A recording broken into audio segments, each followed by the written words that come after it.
ये बिहार में सबसे अधिक मजदूर क्लास के लोग हैं, तो हमको उनको अच्छा से अच्छा कारीगर के रूप में हम लोग ट्रेनिंग दे करके उनको हम लोग ट्रेन कर देंगे, क्योंकि वो जैसे ही ट्रेंड हो जाएंगे उन्हें उनकी आवश्यकता जो है कंपनियों की है, और उस आवश्यकता की पूर्ति के लिए कंपनी अच्छे तनख्वाह दे करके, अच्छे पैकेज दे करके, अच्छे मजदूरी दे करके उनको अपने कामों पर रख सकते। हम लोग ये कर रहे हैं कि कहाँ से बिहार में उनके लिए रोज़गार का अवसर पैदा किया जाए। हम लोग रोज़गार को पैदा करने के लिए रात दिन मेहनत कर रहे हैं।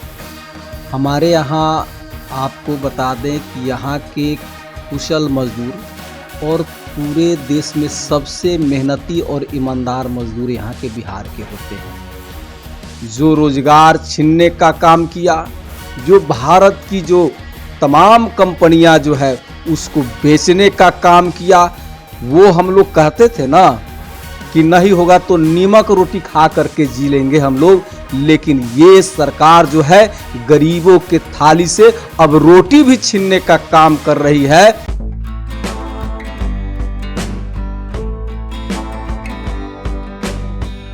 नमस्कार, मैं हूं अनूप नारायण सिंह और आप देख रहे हैं बिहारी खबर के डिजिटल प्लेटफॉर्म को। हमारे साथ हैं बिहार के श्रम मंत्री सुरेंद्र राम जी, जो गरखा सुरक्षित क्षेत्र से राजद के विधायक हैं, युवा हैं और काफी जमीनी स्तर से इन्होंने राजनीति में शुरुआत की है। महागठबंधन की सरकार बनी है तो इन्हें श्रम विभाग जैसे अहम विभाग की जिम्मेवारी दी गई है। छपरा से आते हैं और इन्होंने उन तमाम चीजों को देखा है जो एक श्रम मंत्री के रूप में ये इम्प्लीमेंट कर सकते हैं। बहुत सारे सवाल हैं जो इनसे जानेंगे। सबसे पहले आपको मंत्री बनने पर बिहारी खबर की तरफ से ढेर सारी बधाई। चलिए, आपको भी धन्यवाद और आपके चैनल को भी मैं अपने तरफ से धन्यवाद देता हूं। सुरेंद्र राम जी, आपने गरीबी को काफी नजदीक से देखा, आपने शून्य से शुरुआत की और आपने कभी सोचा नहीं होगा कि कभी मंत्री बनेंगे। जब मंत्री बने हैं तो श्रम विभाग के ही मंत्री बने हैं, प्राथमिकताएं क्या है? देखिए, सबसे पहले प्राथमिकता है कि ये बिहार जो है सबसे अधिक यहाँ मजदूर क्लास के लोग हैं। किसान मजदूर है, खेतीहर मजदूर है, आपका बिल्डिंग में काम करने वाले मजदूर है, और जो है बाहर भी काम करने वाले मजदूर है। ये तमाम तरह के मजदूर हैं। तो हम लोग इसमें ये कर सकते हैं कि जो भी हमारे मजदूर भाई है वो जो बने कि उनको हम लोग स्किल्ड मजदूर हम लोग कारीगर बनाएंगे। तो कारीगर मजदूरों को जो जिस मेधा में वो कारीगरी सीखना चाहते हैं, जिस दिशा में जाना चाहते हैं, हम लोग अच्छा कारीगर बनाना चाहते हैं। तो यदि वो अच्छा कारीगर बन जाते हैं तो बड़े बड़े कंपनियों में वो उनको अच्छा मजदूरी मिलेगा, अच्छा तनख्वाह मिलेगा। यदि विदेशों में जाते हैं तो विदेशों में भी इनको अच्छा मजदूरी मिल सकता है। तो हम लोग ये बिहार में सबसे अधिक मजदूर क्लास के लोग हैं, तो हमको उनको अच्छा से अच्छा कारीगर के रूप में हम लोग ट्रेनिंग दे करके उनको हम लोग ट्रेन कर देंगे, क्योंकि वो जैसे ही ट्रेंड हो जाएंगे उन्हें उनकी आवश्यकता जो है कंपनियों की है, और उस आवश्यकता की पूर्ति के लिए कंपनी अच्छे तनख्वाह दे करके, अच्छे पैकेज दे करके, अच्छे मजदूरी दे करके उनको अपने कामों पर रख सकते हैं। आपने जब अपने जीवन की शुरुआत की थी, आप अक्सर अपने भाषणों में भी बोलते हैं कि हमने एक मजदूर के रूप में अपने जीवन की शुरुआत की, उसके बाद बहुत सारा संघर्ष किया जीवन में। आपको जब मौका मिला है तो वैसे कामगारों के लिए जो असंगठित क्षेत्र के हैं, जिनका कोई माई बाप नहीं है, जो पंजाब जाते हैं, जनसेवा जैसी ट्रेनें चलती हैं, आजकल खाड़ी देशों में चले जाते हैं और आपके प्रमंडल के सबसे ज़्यादा लोग जाते हैं, उनके लिए क्या कीजिएगा? देखिए, सबसे पहले हम लोगों की सरकार की जो प्राथमिकता है, हमारे परम आदरणीय तेजस्वी बाबू जो गरीबों के मसीहा हैं, दलितों के मसीहा हैं, अल्पसंख्यकों के मसीहा हैं, वो बेरोजगारों के हमदर्द हैं, पढ़े लिखे नौजवानों के हमदर्द हैं। तो हम सब लोगों ने इस सरकार में कुछ उनके लिए हम लोग ये कर रहे हैं कि कहाँ से बिहार में उनके लिए रोज़गार का अवसर पैदा किया जाए। हम लोग रोज़गार को पैदा करने के लिए रात दिन मेहनत कर रहे हैं, और जहाँ जो सभी विभागों में वैकेंट जो सीट है, खाली जो पद हैं, उसको हम लोग ये ले रहे हैं, उनकी आंकड़ा को हम लोग ले रहे हैं। और ये सारे चीज़ पर हमारे परम आदरणीय तेजस्वी बाबू का निगाह है।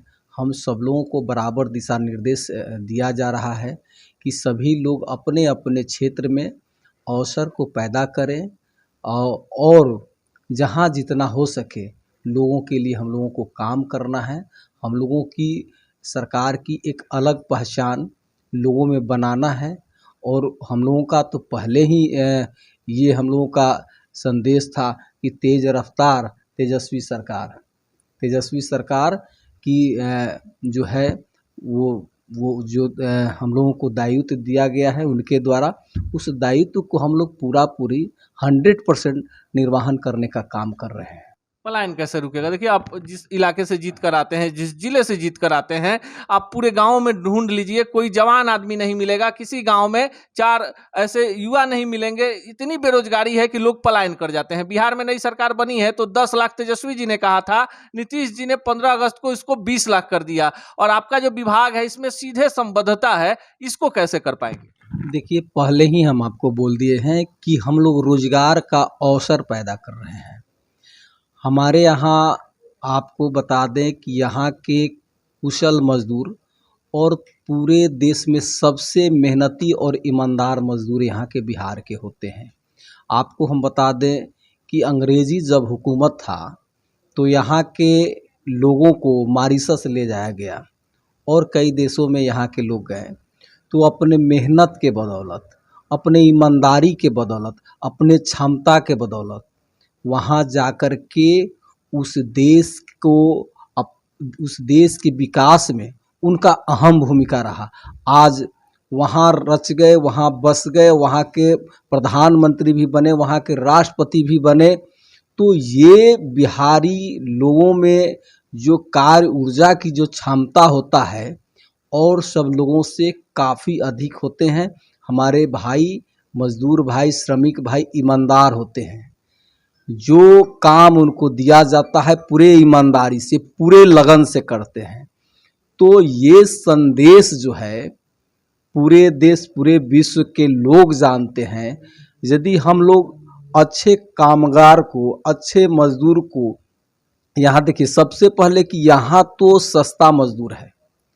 यदि हमारे बात को बाहर के बड़े बड़े उद्योगपति यदि हमारी बात इंटरव्यू को सुनेंगे तो मैं उनसे भी आग्रह करना चाहूँगा कि हमारे यहाँ रोड की स्थिति बहुत बढ़िया है, इसमें कहीं दो मत की बात नहीं है। बिजली भी हमारे यहाँ मिल रहे हैं, इसमें भी कहीं दो मत की बात नहीं है। यहाँ माहौल भी उद्योग धंधा लगाने के लिए बहुत अच्छे माहौल है। और सबसे बड़ी बात ये है कि हमारे यहाँ मजदूर भी ईमानदार मजदूर है, मेहनती मजदूर है और यहाँ श्रम भी और जगह के तुलना में यहाँ सस्ता है।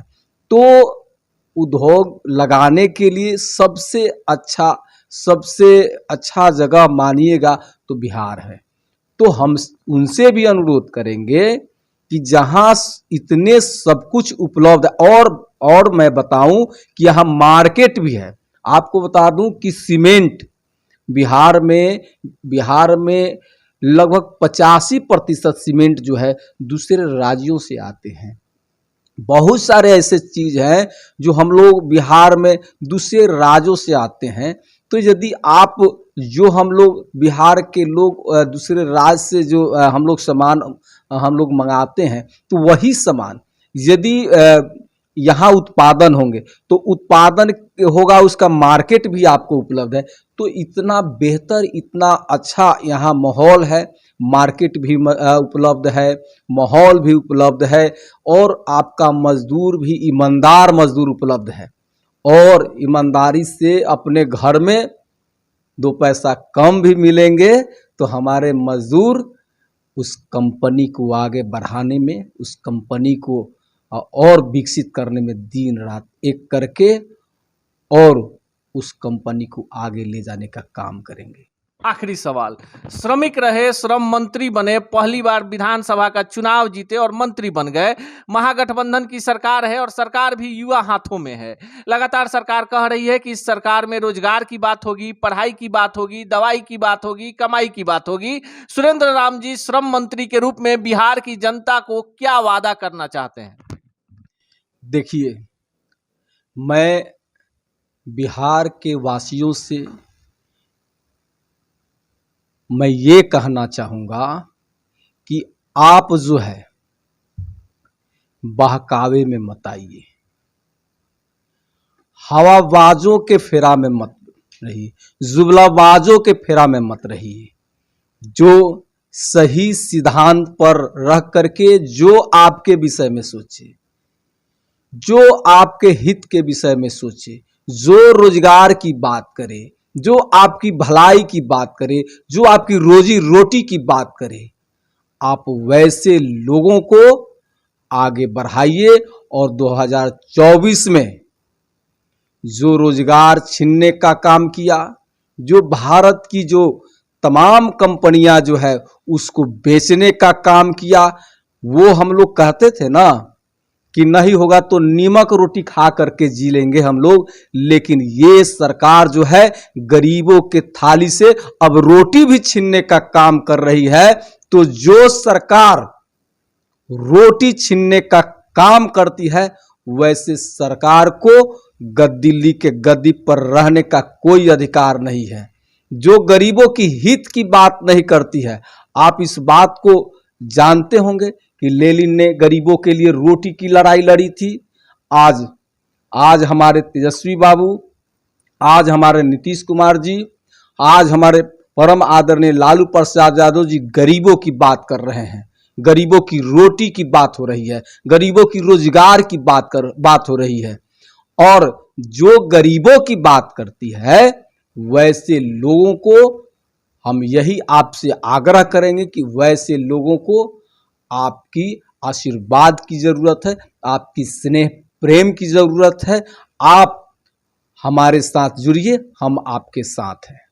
जिन लोगों को लगता होगा कि जातीय समीकरण में सुरेंद्र राम को मंत्री बना दिया गया है, इस साक्षात्कार को देखने के बाद कई सारे भ्रम टूट जाएंगे। तैयारी पूरी है और जानकारी भी पूरी है और सीधे इनका कहना है कि बिहार में माहौल तैयार है, आइए रोजगार लगाइए, सरकार आपको तमाम सहूलियतें देने को तैयार है। अभी नए नए मंत्री बने हैं और विभाग में इन्होंने काम करना शुरू किया है। अगले वीडियो में जब मिलेंगे कुछ दिनों के बाद, तो आपको बताएंगे कि श्रम मंत्री के रूप में सुरेंद्र राम जी क्या कुछ कर पाए हैं और क्या कुछ नई योजनाएं लेकर आए हैं। मिलेंगे इसी चैनल पर ऐसे ही तल्ख सवालों के साथ किसी अन्य मेहमान से। तब तक के लिए दीजिए विदा, नमस्कार।